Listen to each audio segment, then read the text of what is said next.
સુરતના કતારગામ વિસ્તારમાં પાનની દુકાન ચલાવતા યુવકે દુકાન પાસે જ રહેતી માત્ર 6 વર્ષની બાળકી ઉપર દાનત બગાડી હતી. બાળકીની એકલતાનો લાભ ઉઠાવી હવસખોર વેપારીએ માસૂમ બાળકી સાથે અડપલા કરી છેડતી કરી હતી, જેથી આખરે ભોગ બનનાર બાળકીએ ઘરે હકીકત જણાવતા માતા પિતાએ આ મામલે કતારગામ પોલીસ મથકમાં ફરિયાદ નોંધાવતા પોલીસે હવસખોર વેપારી સામે છેડતીનો ગુનો દાખલ કરી કાયદેસરની કાર્યવાહી હાથ ધરી છે.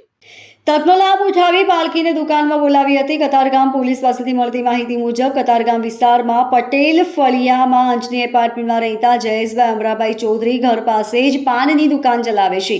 જયેશભાઈના દુકાન પાસે જ રહેતી માત્ર 6 વર્ષની માસૂમ બાળકી તેઓએ દાનત બગાડી હતી.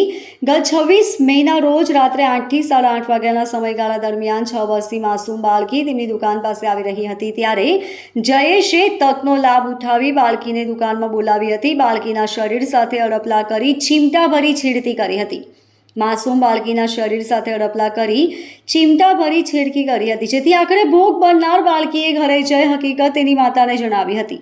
માતાએ તાત્કાલિક પતિને જાણ કરતા તેઓ ઘરે પહોંચી ગયા હતા અને આ મામલે તેઓએ કતારગામ પોલીસ મથકમાં ફરિયાદ નોંધાવતા પોલીસે જયેશ ચૌધરી સામે છેડતીનો ગુનો દાખલ કરી કાયદેસરની કાર્યવાહી હાથ ધરી છે. Bureau report LK star news, Surat.